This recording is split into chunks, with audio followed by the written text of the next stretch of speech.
Hey guys, it's Talia. This is my 16 and 17 weeks update. So I am currently 17 weeks and 1 day pregnant today. I went to my prenatal appointment, and that was last week. And because I am at risk for preterm labor, I am going to be doing progesterone shots. So the reason I'm at risk for that is, if you didn't watch my vlogs with my first pregnancy, I actually gave birth a month early, so I never really got a solid reason as to why that would have happened. All I can really attribute it to is that I was really young. I don't know if that had anything to do with it. I was really stressed out. I was going through a lot at that time. I don't know if that caused it. I'm on the small side. I felt like I didn't have any room left, so that wouldn't surprise me if I just can't really carry that big of a baby. But yeah, he was a month early.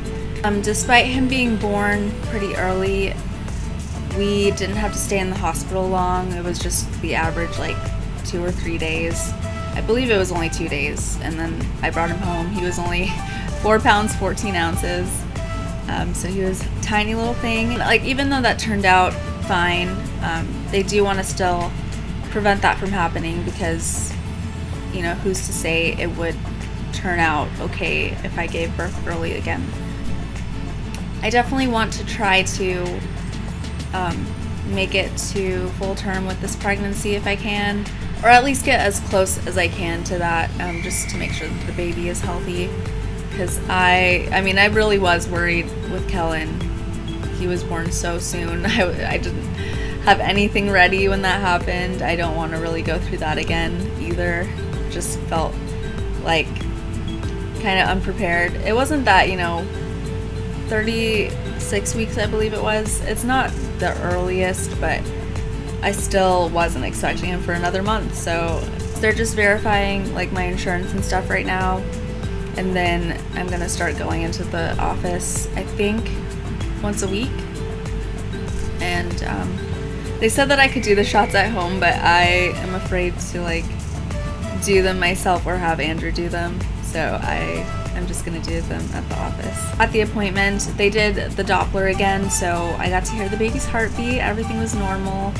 I got more test results. They did another panel on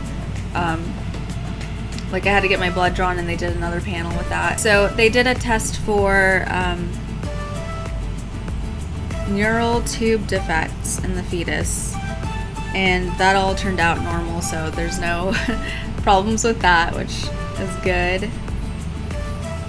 They also did a screening for antibodies, and that was all normal too, so hopefully with all the tests that they've done, that everything will turn out okay. Because, I'm always panicking about stuff. Every time I go in, I'm just as soon as they put the Doppler on me, I'm like, oh my god, I'm not going to hear the heartbeat. I just know it. And I'm just panicking. I'm panicking all the time because I just don't feel that really strong movement yet. And I don't know, it's just, I think until I feel that, I just assume the worst with everything. So I'm looking forward to feeling those kicks, which I still haven't felt yet. But when the doctor did do the Doppler on my belly, she said that the baby was moving like crazy, and you could hear feedback on the Doppler from how much movement was going on. So that was pretty cool, and I was I'm just so shocked hearing that and not being able to feel it. It sounds from the way it sounds, I feel I should be able to feel it really soon. And the doctor was yeah, you should definitely be able to start feeling that anytime now. So I am excited for when that finally happens. Andrew's been trying to touch my stomach and try to see if he can feel anything, but obviously he can't.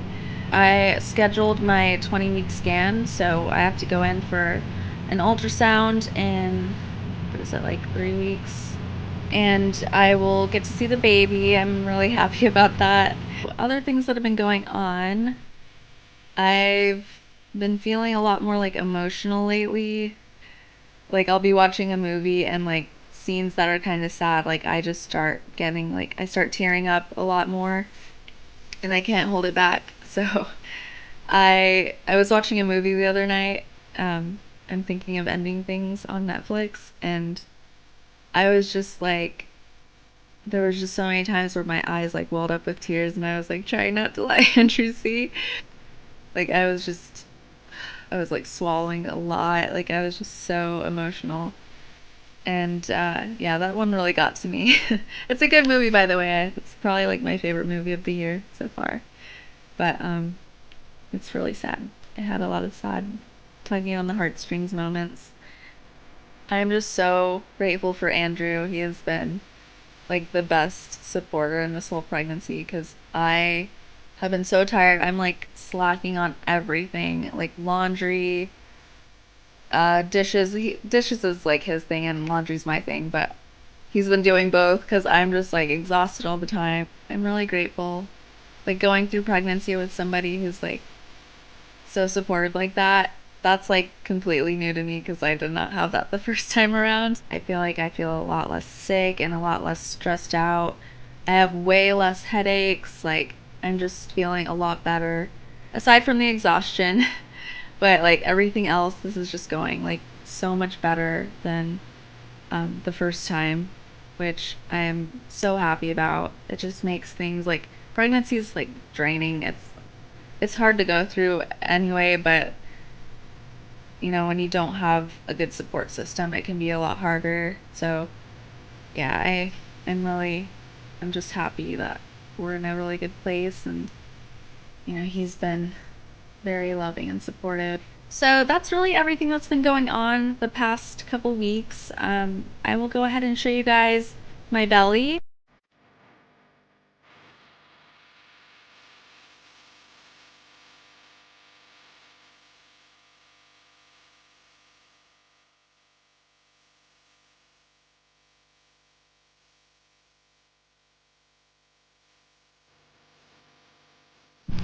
Thank you guys so much for watching. Definitely leave me a comment if you have any advice for how to stay energized during your pregnancy because I am dying. So I could really use the help. And I will see you guys in my 18 weeks update. Bye.